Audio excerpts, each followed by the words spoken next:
안녕하세요. 더불어민주당 전주시의병 예비후보 김성주 의원입니다. 오늘부터 경선이 시작되었습니다. 경선 시작과 함께 이 전주 시민들과 민주당의 당원들에게 드리는 말씀을 올리려고 찾아왔습니다. 총선 승리를 이끌고 검찰 독재를 끝장낼 김성주. 존경하는 전주 시민 여러분, 사랑하는 당원 동지 여러분, 어제 저녁 해병대 최상병 사망 은폐 사건의 핵심 피의자인 이종섭 전 국방장관이 공수처의 출국 금지 조치에도 불구하고 호주 대사로 임명돼서 떠났습니다. 윤석열 정부의 법무시, 국민 무시에 치를 떨게 됩니다. 이번 총선이 윤석열 심판 선거가 되어야 하는 이유입니다. 주말을 선언하고 거리로 나선 지 38일, 윤석열 검찰 독재를 끝장내달라는 전주 시민의 마음과 힘을 모으는 과정이었습니다. 또한 전북이 과거로 후퇴할지 미래로 나아갈지 결정하는 과거 대 미래가 맞붙은 마지막 승부이기도 합니다. 존경하는 전주 시민 여러분, 김성주는 평생을 싸워왔습니다. 20대에는 군사독재에 맞서 민주주의를 위해 싸웠고 30대에는 노무현과 함께 지역주의 극복을 위해 싸웠으며 국회의원이 된 이후에는 입법으로 세상을 바꾸고 전북을 발전시키기 위해 싸워왔습니다. 치열하게 싸운 결과 반드시 성과를 냈습니다. 국민연금법, 탄소소재법, 역사문화권법을 거쳐서 돈이 흐르고 사람이 모이는 금융도시 전주, 기업이 오고 일자리가 넘치는 탄소도시 전주, 2천만 관광객 시대를 여는 역사도시 전주를 만들어가고 있습니다. 지난 토요일은 윤석열 정권 시작 2년이 되는 날이었습니다. 윤석열 정권 2년, 대한민국은 무너졌습니다. 민주주의는 후퇴하고 민생경제는 추락하고 남북관계는 파탄났습니다. 민주, 민생, 평화 위기 앞에 윤석열 정부가 의지하는 것은 오직 검찰 독재의 무도한 칼날입니다. 다가오는 4월 10일은 윤석열 폭정을 심판하고 검찰 독재를 끝장내는 날입니다. 3년은 너무 깁니다. 김성주가 앞장서겠습니다. 검찰 독재로부터 이재명 대표를 지키고 행정 독재로부터 새만금 예산과 전북 열석을 지켰듯이 반드시 민주당의 승리를 가져오겠습니다. 총선 승리를 이끌고 검찰 독재를 끝장내겠습니다. 과거 대 미래의 마지막 대결에서 반드시 승리하겠습니다. 민주당은 김성주, 전북에는 김성주가 있습니다.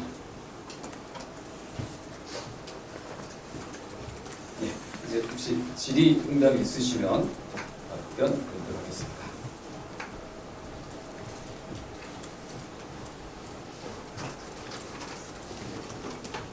기자회견문은 정권 심판인데 판넬은 정책 판넬 해보셨나요? 두 가지 효과를 다 누리고 싶었어요. 유권자들 요구가 굉장히 다양하기 때문에 한편으로는 정권 심판해달라는 요구가 높고 또 그 속에서도 지역의 작은 여러 요구들을 해달라고 하는 것도 아주 다양하게 했다는 걸 확인해서 오늘 투표가 시작되는 거니까 여러 다양한 유권자 요구에 맞춰서 두 가지 같이 마련했습니다. 이번 선거가 정권 심판의 선거는 굉장히 큰 말인데요. 전북 발전이라는 사고와 오늘 심판이라는 사고를 보면 어떤 게 더 우위인가요? 저는 우리 지역이 민주당의 전통적 지지가 강한 곳이죠. 과거 김대중 정부, 노무현 정부, 문재인 정부 때 많은 예산과 사업과 그 다음에 인사상의 진전이 있었습니다. 정권이 바뀌고 난 다음에 많은 후퇴를 또 경험하고 있습니다.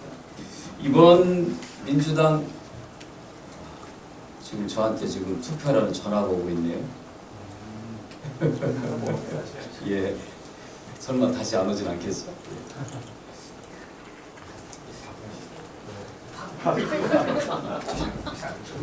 재밌게 한번 그렇게 해볼까요? 예, 좋습니다. 그러면 제가 예.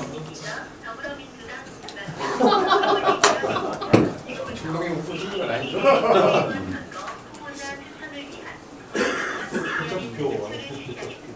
잠시만 시간을 내시어 투표에 참여해 주시면 대단히 감사하겠습니다. 먼저 본인 여부 확인을 위해 선거인 명부에 등록된 주민등록번호 앞 6자리를 설정해 주시오.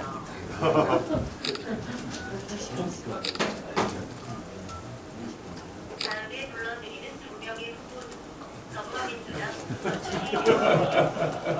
정한한 후보 1명을 선택해 주십시오. 출마한 모든 후보자의 이름을 다 듣지 않으시면 번호 입력이 되지 않습니다. 선생님께서는 다음의 후보 중 누가 더불어민주당 전주시 병지역구 후보로 더 적합하다고 생각하십니까? 후보자 호명 순서는 문자위에 있다. 제31대 통일부 장관, 제17대 대선 대통합민주신당 대통령 후보 정동영 후보이며 1번 안 찍어요. 더불어민주당 전주시 병국회의원 전국민연합 공단이사장 김성준 후보이며 2번을 눌러주세요. 예, 2번 누릅니다. 후보를 선택하셨습니다. 투표 결과가 맞으면 1번, 다시 투표하시려면 2번을 눌러주세요. 예, 맞습니다. 투표가 정상적으로 완료되었습니다. 참여해 주셔서 감사합니다. 안녕히 계십시오. 예, 한표 올렸습니다. 예, 네, 하던 말씀을 드리겠습니다. 그러니까 우리 지역의 경우에는 민주당 집권 시절에는 많은 진전이 있었고 그 정권이 넘어오고 난 다음에 많은 후퇴가 있었습니다. 특히 윤석열 정부 하에서는 그 어느 과거 보수정보다도 심각한 퇴행을 경험하고 있습니다. 그 대표적인 사례가 새만금 예산의 대폭 삭감이었고 그 전북 의석을 인구 변동에 따라서 9석으로 줄이는 그런 기도가 있었습니다.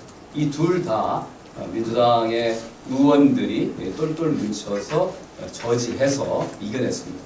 사실은 좀 서글픈 것은 우리가 더 많은 미래를 위해서 나아가야 되는데 이 퇴행하는 것을 막기 위해서 이와 같은 싸움을 벌이는 것이 굉장히 답답하게 될 것입니다. 그래서 전북 발전과 윤석열 정권 심판 또는 정권 교체는 같이 가는 것이다. 뭐가 우선순위를 따질 게 아니다. 라고 말씀드립니다. 그 두 후보님 모두 다 정권 심판을 가장 목소리를 높이고 있는데요. 어떤 차이가 있을까요? 나중에 22대 국회에 들어가면 제가 사실은 이번 선거를 준비하는 총선 기획단의 일원이었습니다. 그때 이런 얘기를 제가 했습니다. 이번 선거는 윤석열 정권 심판 선거다. 민심이 그걸 나타냅니다. 그러나 정권 심판을 구호로 내거는 선거는 플러스 알파 요인이 없을 것이다. 그러니까 구체적인 정책과 공약으로 정권 심판의 내용을 녹여내는 대신에 구호는 정권 심판이라는 구호를 내걸지 않는다라는 게 사실은 저의 제안이었고 그렇게 해왔습니다만 선거가 임박하면서 가장 쉽게 다가서는 구호가 정권 심판이기 때문에 최근에 당에서는 정권 심판 구호를 많이 쓰고 있다 말씀드립니다. 지금 보니까 이제 복지국가에서 지금 우리 현대사회에 있어서는 안 되는 일들이 지금 벌어지고 있어요. 이로서 뿌리 대상으로 비추고 관련해서 윤석열 대통령한테 한 말씀 해주시죠. 참 지금까지 윤석열 대통령에 대해서 무수히 많은 얘기를 했습니다만 전혀 개선의 기미가 보이지 않습니다. 우리가 왜 이 범죄 전력자들한테 개전의 정이 있느냐를 물론 그럴 경우에는 감형도 시켜주고 석방도 하고 그러는데 윤석열 대통령은 지금까지 국민들과 야당의 합리적 주장과 요구에 대해서도 지금까지 완전 모르쇠로 해왔기 때문에 결국은 국민들의 인내가 한계에 달았다고 생각합니다.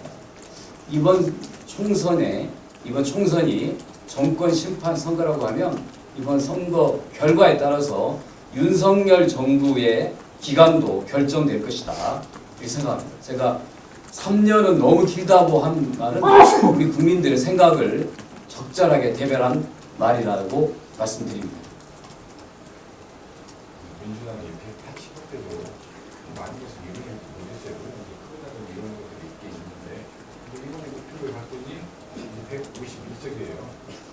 지금까지도 못해왔는데 이번에 또 총선에서 151석으로 승리한다고 해서 좀 올라갈 수 있을까요? 민주당이 180석 가까운 의석을 얻은 것은 2020년 민주당이 여당일 때의 의석이 크게 늘어난 것이고요. 그 후에 정권 교체가 된 다음에 야당의 상태에서는 사실 할 수 있는 일이 그다지 없었다 말씀드립니다. 기본적으로 우리나라 삼권 분립 국가인데 정부와 국회가 협력 관계가 형성되어 있지 않으면 입법을 통해서 할 수 있는 일은 아무것도 안 됩니다. 그래도 문재인 정부 하에 여당의 의석에 뒷받침됐기 때문에 의미 있는 개혁 입법과 민생 입법들이 많은 성과를 냈었고요. 그 후에 민주당이 야당이 되고 난 다음에는 잘못된 윤석열 정부의 정책에 대해서 반대하는데 상당히 많은 힘을 쏟을 수밖에 없었기 때문에 실제로 입법 성과는 많지 않았다. 다만 국민들이 원하는 민생 입법에 대해서 민주당이 다수 의석의 힘으로 통과시켰지만 단칼에 하루아침에 법권 행사에서 날려버리는 것을 여러 번 보시지 않았습니까? 양곡법, 간호법, 노조법들이 그런 건데요. 의석이 아무리 많다고 하더라도 권력이, 정부가 그거를 받아들이지 않으면 우리나라에서 아무것도 할 수 없다고 하는 것을 열심히 보여주고 있습니다. 그러나 이번 총선을 통해서 민주당이 과반 의석을 호소하는 것은 윤석열 정부의 독재, 독주를 막을 수 있는 힘을 달라고 국민들한테 호소하는 것입니다. 180석 갖고도 못했는데 151석으로 무엇을 할 것이냐라고 질문하신다면 그나마도 과반도 확보하지 못한다면 그야말로 대한민국은 최근에 스웨덴의 기관에서 발표했듯이 민주주의 국가에서 독재 국가로 퇴행하는 최초의 선진국이 될 것입니다. 이것을 막아야 합니다. 민주당 전반적인 경선 흐름 관련해서 듣고 싶은데요. 180점 나왔지만 180점 주고도 뭐 했냐라고 하는 정보도 꽤 강한 것 같아요. 그래서 지금 뭐 현역 의원진 경선에서 지금 안 나가는 현상이 벌어지고 있는데 뭐 삼선을 원내대표 하시는 분까지 계시면 떨어지는 상황입니다. 국회의원 이런 현상에 대해서 어떻게 바라보십니까? 이게 참 답답하고 두려운 일인데요. 저는 평생을 싸워왔지만 싸우지 않는다고 하는 비판을 많이 받고 있습니다. 우리가 매일 싸우고 있는 모습들이 국민들에게, 당원들에게 제대로 전달되지 않는 것이죠. 그 싸움의 내용은 단순히 검찰 독재에 반대하는 싸움만 있는 건 아닙니다. 여러 다양한 민생 현장에서 민주주의를 지키기 위해서 또 평화를 지키기 위해서는 여러 모든 싸움들이 벌임에도 불구하고 이것이 지역의 주민들, 그다음에 당원들, 유권자들에게 제대로 전달되지 않는 그런 답답함이 있습니다. 또 저는 많은 일을 했지만 특히 그 어느 국회의원도 이루지 못한 법을 통해서 지역을 발전시키는 국민연금법, 탄소소재법, 그다음에 역사문화법을 직접 발의하거나 고쳐서 역사도시, 금융도시, 탄소도시를 만들어가고 있지만 지역 유권자들은 한 일이 없다라고 하는 얘기를 합니다. 참 답답한 일이죠. 맨날 싸우고 엄청나게 많은 일을 했음에도 불구하고 왜 안 싸우냐, 한 일이 없냐라고 하는 그게 지금 현재의 어느 지역에서 똑같이 맞닿아 있는 현상입니다. 저는 지금까지 한 번도 편하게 산 적이 없습니다. 항상 누군가와 무엇과 기득권과 특권과 압제와 억압과 폭력과 맞서서 싸워왔습니다. 항상 어려운 도전을 벌려왔습니다. 오늘부터 진짜 마지막 승부가 시작이 됩니다.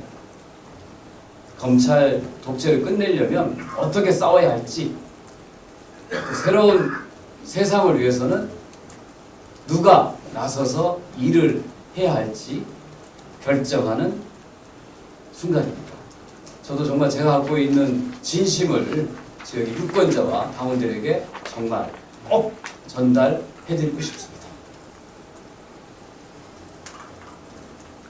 어떻게 보면 이렇게 매일 싸우는 모습들이 오히려 더 이제 국민들이 관심이 있을 때 아닐까요?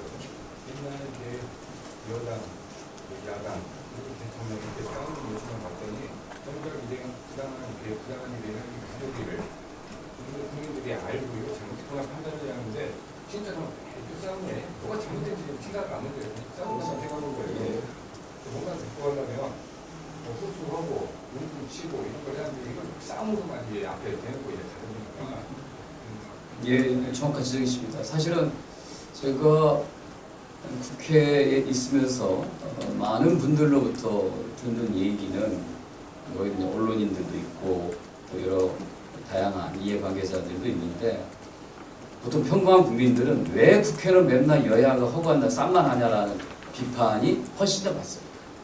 그러니까 존재 이유가 가치가 없는 것이죠. 차라리 없는 게 낫다. 의석수 줄이고 월급도 깎아버리고 그리고 새로운 인물을 교체하고 이게 일반적인 국민들의 국회와 정치인에 대한 시각입니다. 지역에 오면 우리 지역은 민주당에 대한 강한 지지가 있고 또 윤석열 정권에 대한 강한 반대가 있습니다. 여기 오면 왜 안 싸우냐고 얘기합니다. 왜 당신들 싸우지 않느냐? 약점 잡혔냐? 겁먹었냐? 왜 제대로 싸우지 않느냐는 또 비판을 많이 받습니다. 그래서 제가 이런 생각이 듭니다. 서울에서는 안 싸우는 척 해야 되고 여기 와서는 열심히 싸우는 것처럼 보여야 되는 거 아닌가. 그러나 국민들의 요구는 둘 다 맞는 거거든요. 부당한 억압과 독재에 대해서 맞서 싸우기를 요구하는 것이고 그러나 그것이 정쟁으로 흐르지 않고 국민들의 민생, 나라의 미래를 위해서 꼭 해야 될 정치인이 역할이 있다고 하면 당당히 맞서 싸워달라고 하는 그런 게 가치 있다고 생각합니다. 그러나 이런 것들이 항상 이런 자료를 통해서 상세하게 설명하고 이해시키는 게 어렵기 때문에 이번 경선에서 상당히 현역들한테 불리한 여론들이 조성되어서 고전하고 있는 것이 사실입니다. 그래서 다시 전주 시민들과 전주의 민주당 당원들한테 호소드립니다. 정말 열심히 싸워왔고 앞으로도 잘 싸워나갈 것입니다. 그 속에서도 우리 전라북도의 이익을 지키는 데 있어서 맨 앞에서 싸울 것이고 함께 우리 지역 주민들의 소소한 일상의 이익을 지키기 위해서도 함께 하겠다고 하는 마지막 호소를 드립니다.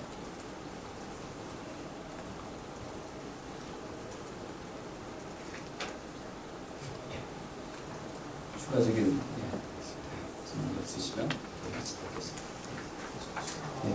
다시 한번 제 공약과 정책에 대해서 다시 한번 좀 시선을 좀 가져주시기 바랍니다. 고맙습니다.